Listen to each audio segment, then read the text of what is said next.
Well, welcome everyone. We've got about a minute till we get started here with our first time home buyers seminar. Thank you for joining us and taking some time to learn about this extremely important process, number one. And number two, really sometimes can feel overwhelming process. So we know in Zoom world, we'll have people jumping on here. It takes a little time to get on here and coming home from work and getting ready, but I always start on time, so we will jump in because you were here on time, and to respect that. My name is Brendan Bartic with the Bartic Group at Keller Williams Real Estate. I've been selling residential real estate, helping buyers and sellers for about 20 years now. And during that time, I've learned how to make this process as simple as possible and also as stress-free and enjoyable as possible. So the goal of this evening's seminar is going to be to answer any questions that anyone has about the buying process, give you a really good rundown of exactly what to expect, things that could come up, concerns, everything that you're going to want to know. And maybe you're not quite ready to buy now. You're going, hey, look, I'm a year out. I'm 2 years out. I've got some credit issues that I'm working on. We'll talk about credit. We'll talk about how much money you need. We're going to get all of those questions unfolded so we can kind of demystify this process and you can understand how you can really start to build wealth and long-term real estate strategy by just getting started. So a couple of things to make this a lot easier for you is if you have questions, you can either raise your hand. There's a hand function there on your little toolbar. You can raise your hand. You can put something in the chat box, and I'll be monitoring the chat box. If you go, hey, look, I don't want to, voice it. I just want to type it in because I have a question. Let me also say there are no stupid questions. Zero.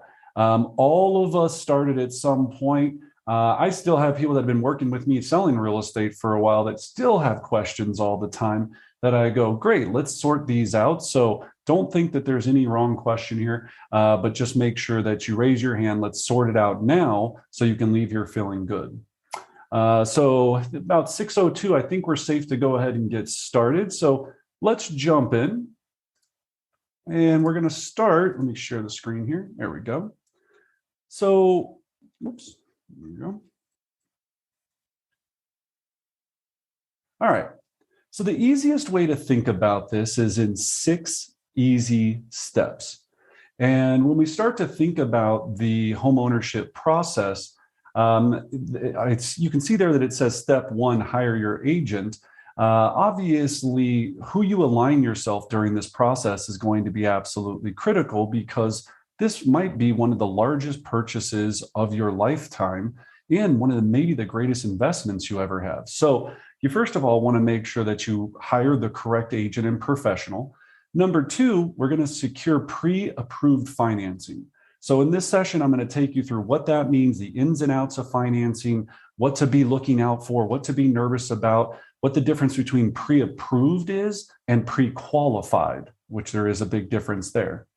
Number 3, we're going to find you your dream home or dream investment property, or at least a property that you really like a lot.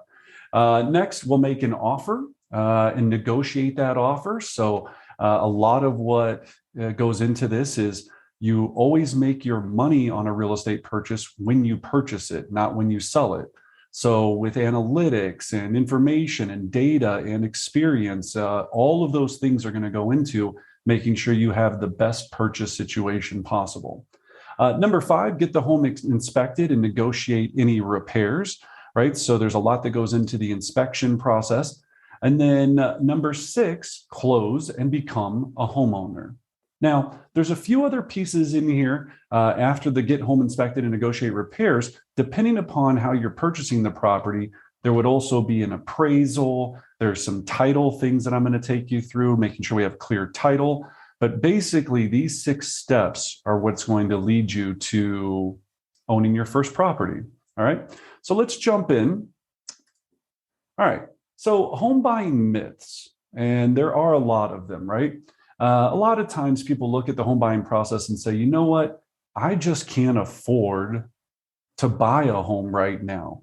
And that is the biggest myth. And that's why it's number one, because you don't know what you can or cannot do until, first of all, you speak with a lender and figure out the financial situation. Number two, it's usually not a matter of if, it's a matter of when. So you can get you on a path to home ownership at some point. It might not just be this second. But if we don't start looking at this and analyzing, maybe we need to do some credit repair. Maybe we need to put an extra $75 a month away to make sure that we can get to the amount that you need to be able to do this. There are grant programs. There are affordable housing programs. There is such a world out there for any buyer to be able to move into this process, but we can't move forward if we don't know where we're at. And so we're really going to make sure everyone has a lot of clarity with that process. Okay. Then this is probably one of my favorite slides and my favorite ways of explaining this home buying process, which is the difference between owning versus renting. So if you purchase a home for $250,000 and pay $1,200 a month towards your mortgage, in the total over 30 years, you're going to own that asset and it's going to grow in value over $435,000. If you're renting and you're paying $1,200 a month toward your landlord's mortgage, making them rich, mind you, you getting squat diddly from it, over 30 years, you're paying in $432,000 in rent and you own nothing. So whatever you want to scale that on, that's the real scary part. And when people ask me a lot of times, well, Brendan, how do you build wealth and what does that look like? One of the biggest conversations that I constantly have with them is your personal residence is your biggest wealth building leverage tool to start with. There's nothing else on earth. You can read every statistic, everything out there that's going to give you an advantage to be able to not make someone else rich, right? At the end of the day, that's what we're trying to accomplish. So that's a big piece, right? Now, as we go into the next thing, the next home buying myth, I should wait until the market gets better. So this myth, what we mean by market getting better is that could mean one of two things. Either right now, it feels like the market's so aggressive and there's very limited inventory and, oh man, I'm going to have to do a competing offer and all of these things. So maybe I'll wait till there's more inventory and wait till the market calms down a little bit.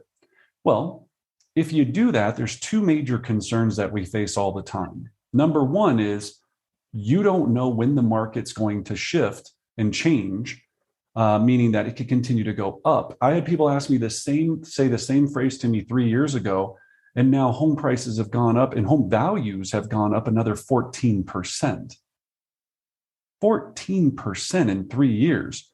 So you really make your money when you buy and identifying the right property, having a licensed professional show you what could work and what couldn't work.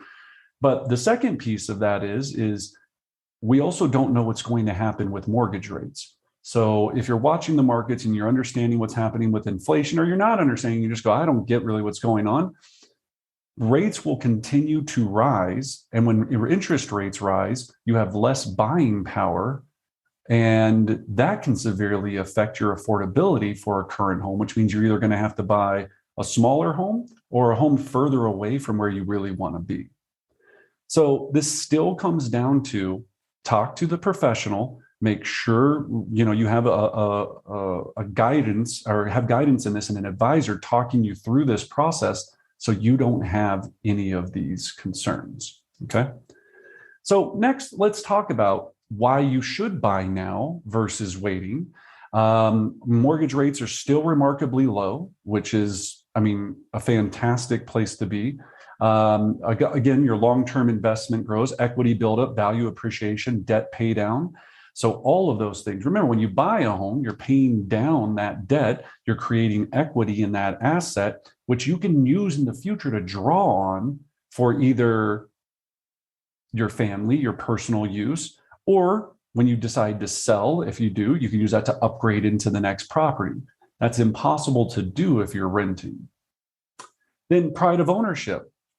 So the next big piece that I think is something that people don't talk enough about is when you own a home, you just feel different. You have that pride. You now own something in this world that no matter what happens, unless you stop paying on it or you screw up your mortgage or something like that, right? That's yours. You can do whatever you want to it. You want to put in, you want to paint the bathroom purple and rip out the sinks and put in a Tweety Bird toilet, which I've seen. You can knock yourself out and have a toilet that looks like Tweety Bird and enjoy that every day for yourself. You can't do a lot of that if you're renting. It's not yours. You don't have that ability. Sense of community, right? So go out, wave to your neighbors. Hey, buddy, how you doing? How's it going? Yeah, barbecues. When you're a renter, everybody's like, who's the new renter? Right? They spit on you, right? We want to have a sense of community. Freedom to customize. We talked about that. Tax benefits, right? So there's so many different things as a homeowner that we get to receive in benefits as far as write-offs and things like that. It's a huge piece, again, back to building wealth, right? So all of those reasons, but the biggest one that I still think that I talk about is me personally, I don't want to make someone else rich. At some point, you have to decide to pull that cord and go, stop making this other person rich for paying off their mortgage and their debt. I'm going to start building my own financial freedom. All right. Number 3, I can't afford to buy a home because my credit sucks. Right. So let's just say that your credit is awful, right? And I can talk from experience. I went through this. I wasn't smart when I was younger. I didn't pay taxes. I screwed up a lot of things that I did wrong. And I was like, man, I'm never going to be able to fix this. Total myth, right? First of all, there's a lot of programs to help improve your credit with the right lender and the right professionals. Number 2, there's not a set standard credit score that you need to have across the board. It completely depends on the situation, the property, and having a licensed real estate professional can guide you through that and then connect you with the right service or lender that can help guide you on the path to fixing it so that you can get to where you want to go.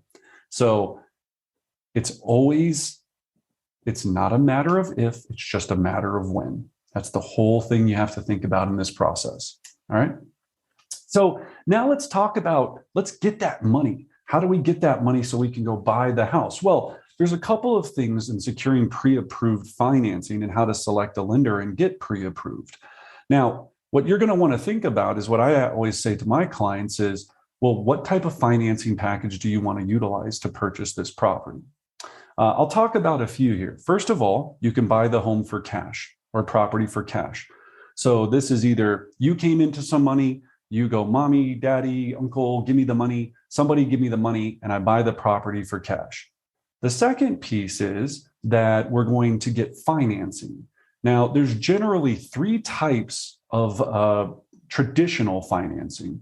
We've got VA, which means that you're a veteran and you qualify for Veteran Associate Benefits. FHA, which is the Federal Housing Association. And then we've got traditional, or what we call conventional financing. So with VA, you can put as much as or as little as 0 down and finance 100% of that purchase, right? And so if you've served or you have those benefits, we can definitely talk to you about how to maximize them. FHA just means that the government is going to be backing that loan. So they're going to be willing to take more risk on the loan and you can have a lower deposit. So on FHA properties, you could have as low as 3.5% down. There's a number of different programs that are probably even lower than that, but that's about traditional. And then you have conventional financing, which is going to usually be 10%, 20% or more, where you're securing that loan with the bank going, I'm going to give more money down. That's going to give me a better rate. I'm not going to have to pay mortgage insurance, meaning that the insurance I'm putting on this loan because I'm borrowing so much money makes the lender nervous that since I'm putting a bigger deposit down, I get a better rate generally on average. and better terms over the course of time.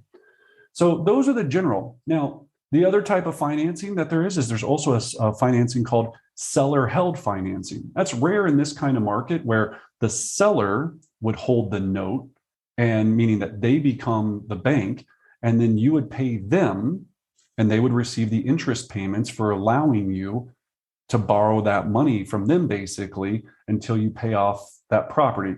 Usually on seller assisted financing, we see people, they'll negotiate with like their neighbor, or maybe you want to buy the house from your uncle or your mom.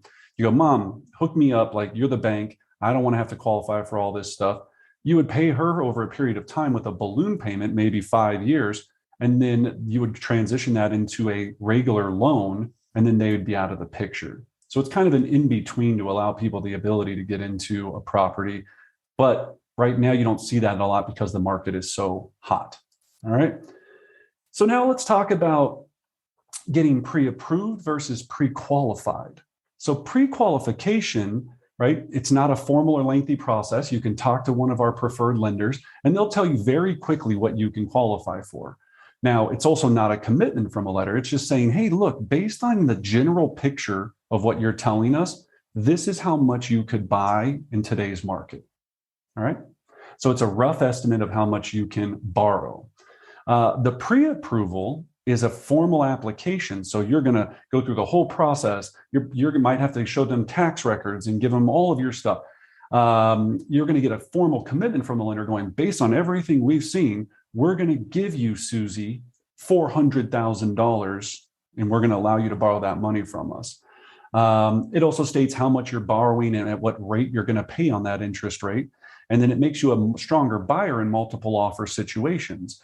If you have a pre-approval versus a pre-qualification, when you go to make your offer, the lender is going to call that agent and say, look, Susie is ready to rock and roll. I mean, we've gone through everything. We've qualified her up and down and approved her all the way through. And I guarantee you this loan will close, Mr. Seller. So take her offer. And that's power. And that's what we want to make sure we have is power when we're making offers. Okay, so pre-approval, better than pre-qual, but pre-qual a great step to get started. All right, so how do you choose a lender? How do you choose a a real estate lender? And what's the difference between a lender, a bank, a credit union, all of that stuff? All right, well, let's talk about it. A lender traditionally is going to be someone that obviously borrows and lends out the money. Now you have a mortgage broker, which is a person that can go to all kind of different money lenders and really be able to give you the best rate. So traditionally, our recommendation is that you want to align yourself with a local mortgage broker that can really give you all the services, everything, but is here and can take your call and will answer the phone. If you go and let's say you go to what's one of those ones, Bankrate or Rocket Mortgage or something like that. The issue with these bigger companies is, number one, they're not shopping all the rates. They're only using their rates and they're only their loan products. Number two, they're not here locally. You can't walk into their office and have a conversation with them.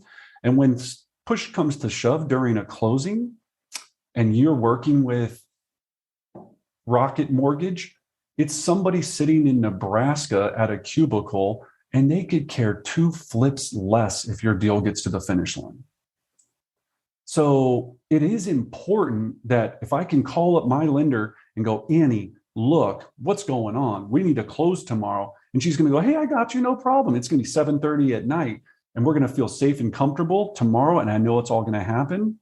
Nothing better than that feeling. Just remember, all these big box companies are paying all this money on TV and radio advertising because they make a lot of money off that loan. So always think about that. Ask for referrals, right? So if you found somebody that's owned a home and they've really felt comfortable with their lender, it's always fine to talk to 2 or 3 different options, 2 to 3 different mortgage brokers. And your real estate professional can obviously refer someone that they trust because they've done transactions with them and know that they can actually get it to the finish line. All right. Then prepare a loan application and get pre-approved, and then determine what you want to pay and select a loan option. So that lender is going to guide you through and say, look, based on all of your finances, you could afford or be qualified up to this amount. Now, might not be the amount that you want to actually pay, right? So there's a big difference here of what do I qualify for versus how much do I actually want to have as my monthly payment. So then a factor that we have to take into consideration is taxes, HOA fees. If you're going to be in an HOA, maybe you're buying a condo, all of these different things, you're going to want to have the full picture on all of your financial situation, because it's not just a mortgage payment. There's several different things that might be wrapped into that, and you want to make sure you feel comfortable. The goal for this is really to make sure that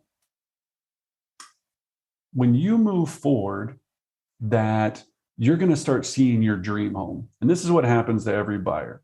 And I always warn this. Could you buy it? Yes. Should you buy it? Maybe, maybe not. Only you know that in your finances. You're always going to feel safer and more comfortable on the ladder. So just give that thought, right? You want this to be comfortable. You want to feel safe in buying it. It's always going to feel a little scary, right? Because it's like, oh man, like I gotta do this now, and I'm on the hook for this mortgage payment, and yikes. But you're already doing it for rent right now anyway. Unless everyone on here has been evicted multiple times from your rental, then you pretty much understand how making payments works. Why not make them for yourself instead of someone else? Cool. All right. Good. I must be doing good. No questions. I'm pretty good at this, so that just makes me feel good about it. If you do, like I said, let us know. All right. Now, a big question that we get: should I buy new construction and either build my home or buy a prefabricated home that's already in process, or a spec home, or should I buy resale? What's the right answer? Well, let's think about that for a second. Okay. Here's the analogy that I often give all the time is, if you're buying new construction, you are buying a product that you're going to have you're going to be able to have your, depending on where it's at in the process, you're going to have the ability to customize this home the way you want and do certain things to it, depending on the builder of what you like and how you want it done. The drawback on that is there's going to be a premium price on that. So just like if you go to purchase a new car, brand new off the lot, is generally going to cost more. It's going to have all the latest bells and whistles, all the latest features. But as soon as you drive it off the lot, it's not going to be worth as much as that moment. The same thing goes with a resale home. If I go and find a nice resale home, or it's not the same thing, when I go to find a nice resale home, I have the ability to upgrade that home, number one, which is also going to either take money equity or sweat equity for you to improve. But over time, each one of them is going to depend upon your investment into that property and which way you want to get the money back out. So right now, we're seeing two things happen in our current market. For a lot of buyers, it's easier to buy a new construction property because it doesn't exist yet, and you're not having to fight over resale properties with competing buyers. So it might take 6 months, 8 months, it might take a long time for that new construction to come to fruition, or it could be done in 3 weeks. It just depends. People fall out of deals all the time. So you're really just looking at this and going, can I stick around? Do I need to move this second, right? And can I coordinate the new construction build out with my lease that I'm currently in, right? If you're currently renting. The resale property, you could make an offer today, be under contract, and close in 30 days and be in that home.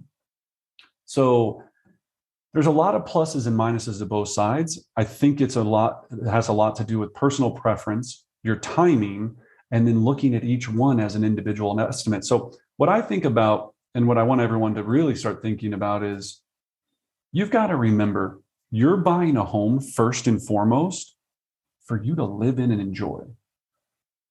Then if it's your first private residence, then second, as an investment tool. Now, some of you on here might be going, I'm going to buy it as an investment and I don't care what it's like to live in, and I'm just doing this as a step up. Okay. Well, if that's the case, then as long as you're confident with your strategy, there's nothing wrong with that. But remember, your personal residence is also your home. So you're going to want to think about that process, or not even that process. You're going to want to think about, you're going to be waking up every morning in it. I've watched buyers in the past go, I'm buying this strictly for investment purposes. They call me up in 6 months. They go, I got to sell this thing. I can't live here. It's terrible. Right? You still got to live there. It might be the greatest investment on earth, but if you got to, lock and load every time you got to come out the front door to survive, that might not be the best situation, but it's a hell of an investment. So it just depends on your strategy. But remember, buying your first home, a lot of us, my first place was a dumpster. It's all I could afford. Then I used the equity that I took out of that, moved into a nicer place. And so you can start to roll it into it. You just have to make sure you understand that it's a tool to get you where you want to go. But if you're looking at it solely as an investment, it might not be the best idea, right? It's home ownership. You're always going to make a good investment on it as time goes on because you're building equity every single day. All right. That was pretty confusing, but I hope you get it. All right. All right. New construction and option pros and cons. So again, features. Again, you have to add to the price. So when you add to new construction, there's a lot of extra costs in there. Future of neighborhood uncertain. It's not proven what that neighborhood's going to be like. They could have built it on an old,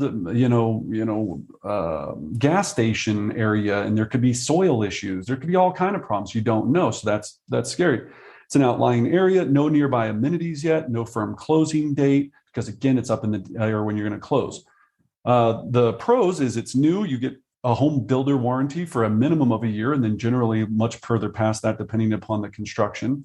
You get to pick your lot, features, and design, lock in the price, and sometimes there are good deals. All right.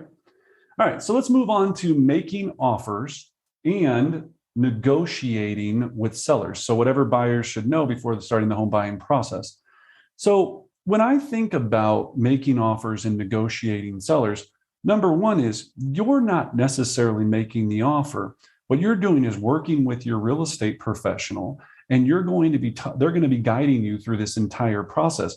They're going to call the real estate agent and ask the seller's agent all kind of questions. They're going to know comps. They're going to run different scenarios on this. They're going to read the seller's property disclosure. They're going to do all of these things. And from that data, they're going to be able to talk to you about what makes sense for an offer. Now, right now in our market, we have a couple of things that are happening because of the low inventory. We have strategies that are very custom to individual buyers that will get your offer accepted. There's things that we're doing right now that your professional will take you through in detail, from appraisal gap coverage to waiving the inspection to putting down hard earnest money. Right now you're going, huh? And what? If you're new to this, your licensed agent will take you through every little piece of that to tell you, hey, look, based on your situation, based on where the market is, and based on all of our options, the most logical decision here and what the market's telling us to win this offer, we need to be at this price. We need to structure the offer this way. We need to give the seller these things to get our offer accepted. And then they go, any questions? You have the decision, of course, to not do that or do it, but your professional is going to help guide you to make sure that you're making the right decision. And every single house could be a completely different scenario. Every house could be a different scenario. So we just have to be very careful of making sure when we're looking at this, it's property specific, right? It's going to be very property specific. All right. All right, cool. All right. So let's talk about making an offer. First of all, price. Offer must reflect the true market value of the home. The terms, there's 6 basic categories addressing timing and financial conditions. We'll talk about those. And then contingencies often referred to as conditions that allow you to opt out of a deal if the home has a problem. All right. So Price. Offer must reflect true market value of the home. Well, price completely depends on competition. So as demand goes up, prices go up. Demand goes down, prices go down. So let's talk about that. When you think about what really controls market value, we know that it really comes down to a couple of factors. If there's less competition because a house backs up to railroad tracks, well, then you're going to have more negotiating power because there'll be less competition. If a house comes out and it's the most beautiful home on earth, sitting on a beautiful park, and everybody wants to buy it, that's going to affect the price, driving it up. Now, the terms, we're going to go through those here in a second, right?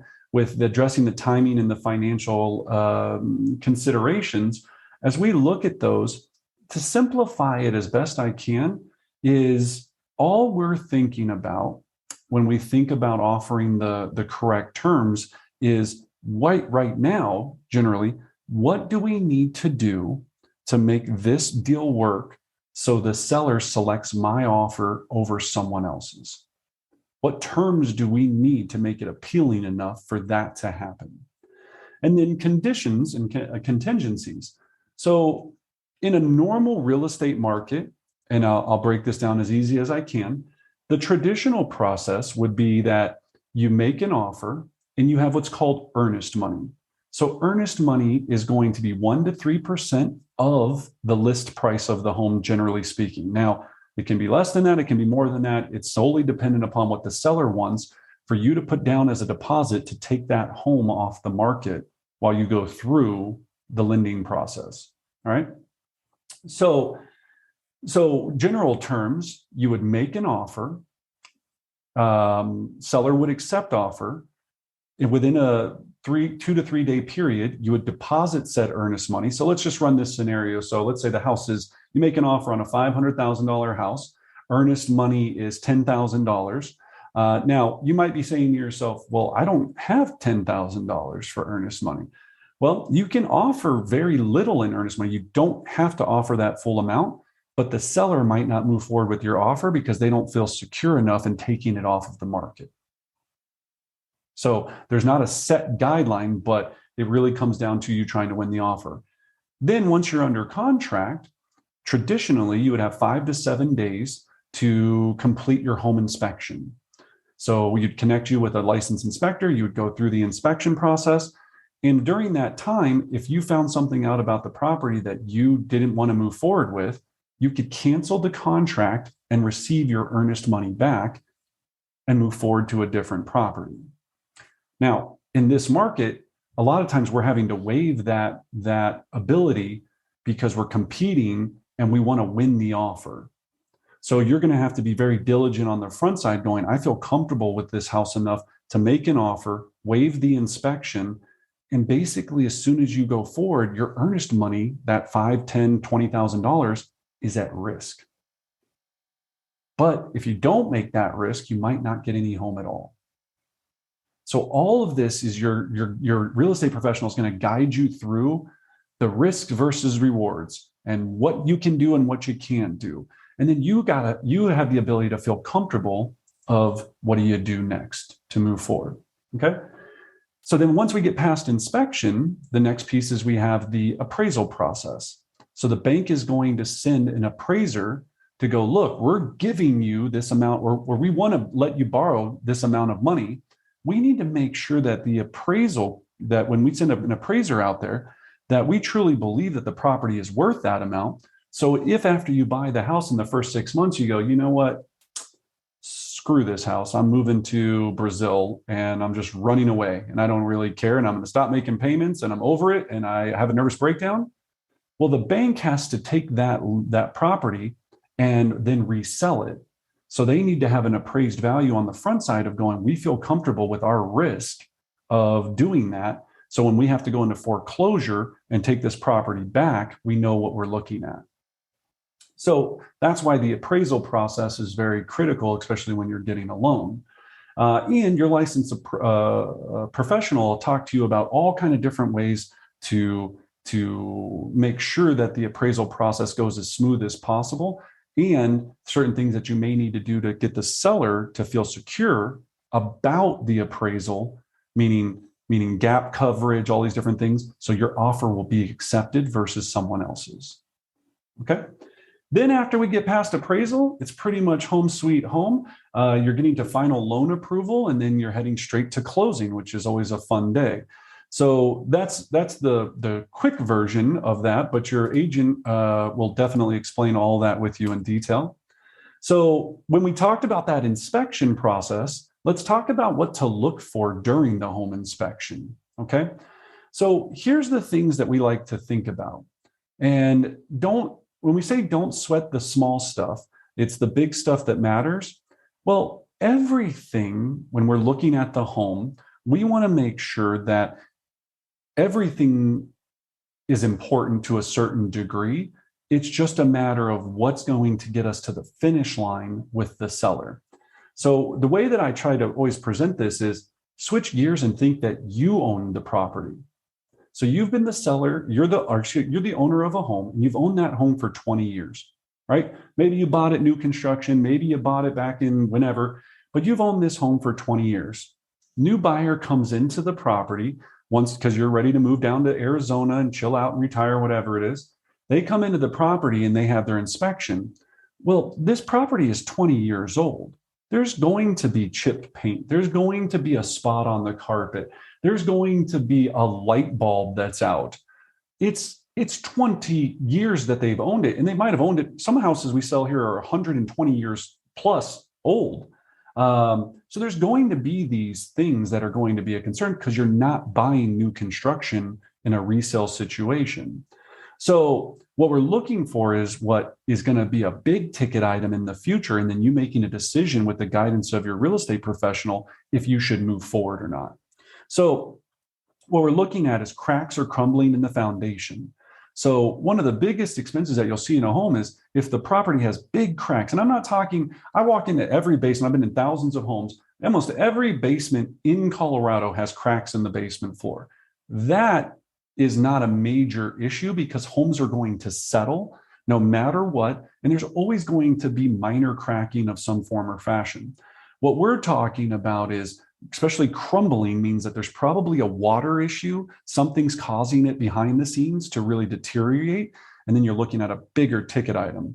You're also, when you're looking at major cracks, I mean, if the whole house is separating, then yes, that's going to be a bigger concern. And again, your licensed professional will help guide you through that. Okay. Water stains in ceilings, obviously, right? If there's water stain in the ceiling, you're going to want to see what the history was. Did the bathtub leak from above? Did they get it fixed? Is there mold? All of those things. Faded or worn shingles. So roofs are another big ticket item. Plumbing or electrical problems, right? We go down into the basement and it looks like somebody MacGyvered these wires together and the whole place is about to light up like a Christmas tree. Yeah, we want to make sure that it's safe, right? We call those health and safety issues. I don't want anything to catch on fire, anybody to get electrocuted, anybody to have any issues there. And then again, mold. We don't have a lot of termite issues here. Some of our mountain properties, maybe in my years, have had a little bit of concern. But what's missing from this list that we have a lot here of is what's called radon. So radon is a gas that builds up from the soil in your basement. And we want to test for that and make sure that if the property does have radon, you're going to be living in the basement, that you're going to be having a circulation system pump that radon gas out of the basement to the exterior of the home and pump fresh air in. And again, your licensed professional will be able to guide you through all of those pieces. And then lastly, dun, dun, dun, dun, we get to go to closing day. Probably one of the greatest days you'll remember. I mean, except for probably having kids and other great stuff, but it's up there in the top 10, I would say, right? But you're going to remember that feeling of going, I really think about it like really where you kind of feel like you're really a citizen of this great nation, right? Where it's like, I'm now a part of this history of America. I own a piece of this world. And I don't know how to explain it. There's not really a better feeling than that. Now, there's some things we got to prepare for on closing day, right? So you got to make sure you have photo ID, and you got to bring the certified funds, and you've got to have all these things. Don't worry, everyone's going to tell you what to do before the closing. You're going to know well ahead of time. What I don't think a lot of people tell you to start thinking about is, there's a lot of our real estate partners do, but we've got to make sure now you're going to enter that home. So electric's got to be switched over. Do you have cable set up? Are all of these things ready to rock and roll? Looks like I'm frozen. Did I unfreeze? I unfroze. Whew. Okay, good. I'm back. All right. So you want to make sure the trash is set up. I had one rental property that I forgot to set up the trash pickup, and that was not good. My tenant was not pleased. So you got to start thinking about all of those little pieces, and then some things too, like was the sprinkler shut off for winter? If it had a swamp cooler, does that need to be unwrapped? These things you've got to start to think about, and then building that calendar to make sure you're ready to move forward as a homeowner. And then what you're going to get is the settlement statement. It's going to tell you everything about what you own, the mortgage, your interest rates, how long it's going to take to pay off all your penalties, clean title. So what title means is that you have, just like a car title, you have clean title to this, and then you're going to have what's called title insurance. So traditionally in the state of Colorado, the seller pays for your title insurance policy. That's just an insurance policy stating that if after you own this home, that seller's crazy ex-wife comes back at him and says, how did you sell that house? I was obviously in the title chain and the title company messed up and didn't see this. They're going to have to pay out that ex-wife's claim. That ex-wife can't come after you. So title insurance policy is very important to make sure that that you're protected with the chain of title moving forward. All right. So, boy, did I nail that? 4 minutes left. So any questions at all about the home buying process, pre-qualification, timing, market, anything real estate related that I can help with in these last few minutes? Excellent. So now let's talk next steps. So now, tomorrow or this evening, you're going to want to take the next step to get you into this process. So connect with your licensed real estate professional. If you don't have one, we have amazing partners here at the Bartic Group that are willing to help you at any time. They'll get you connected with the lending process to really get that started. And to be honest, sometimes it's just good to get out and look at some houses, right? Sometimes we just want to start getting out there and looking at some properties, right? Danny Kim's got a question. Welcome, Danny. Thanks for joining us. So regarding mortgage rates, how high do you anticipate them increasing the rest of this year and moving forward? So excellent question, right? And we're getting this question quite a bit. From everything that we can see, they're saying a minimum of 3/4 of a point to a full point. So what that means is, let's say if the rates are 5% today, and I always explain this very clearly, if rates are at 5% today, and right now you could qualify for a $100,000 loan, when rates go to 6%, you might only be able to qualify for a $90,000 loan. So think about it. For every percent increase in interest rate, you're going to be losing 10% in buying power. So that's why the timing really does matter. Now, in the next 2 to 3 years, who knows, right? As I said, even where rates are at now, they're still way, way lower than they were even 10, 15 years ago. But the rates matter, but think about this, and rates do matter. I'm not saying they don't. You can always refi a home in the future when rates change, right? That's another big piece. So it's not like you're locked into, sometimes I was the same way as a first-time home buyer. I was so freaked out about rates because I was like, if I don't get this right, I'm screwed. No, not the case, right? You can refinance. So when rates drop, and I mean, I've seen people refinance their home 5, 6, 7 times over the course of owning it. If rates are at 5.5% now and drop to 3.5% in 2 years, you're going to refinance that property. So you're going to go back, you're going to take a new loan on it at a lower rate, usually even at certain times get cash out of it and things if you're going to use it for whatever you want to do, and then refinance that into the property at a lower rate based upon where rates are at that time. Said rates a lot, didn't I? So great question, Danny. Yeah, that is a great piece, but it's not forever. But it's always good to get in, of course, before they keep going up, because during that time, you're going to pay less until you have the ability to refinance it. Excellent. Any other questions about the home buying process? All right. So then if there's not, so like I said, talk to your real estate professional. If you're still wondering what you can qualify for, they'll start that process for you. Now, the other question I get is it going to ding my credit if I find out what I'm qualified for? Not necessarily. Again, the lender will advise you of a pre-qual versus pre-approval. Based on relative information that you tell them, they can give you a pretty good estimate of where you would be for being able to purchase and all of those things. And then next, we'll get you set up on a buyer consultation with one of our preferred real estate partners. They'll take you through an in-depth process, get you set up on our custom proprietary software so you're seeing the most latest real estate properties that are showing up. Then also, what our team is really good at is once we have a profile of what you're looking for as a buyer, we don't wait for the property to hit the market. We have a huge database. We're going to start making phone calls to the neighborhood that you like. We're going to go find you that property instead of just going, I sure hope a property shows up today that I can compete with all these other buyers on. So there's a lot that goes into it. The question again comes down to it's not a matter of if you do this, it's when. But the longer you wait, the more you're making someone else rich. So let's all get rich together. Let's invest in our future, and feel free to call us at any time. And I thank you for spending this time with me. Have a good night. Thank you. Thank you. You and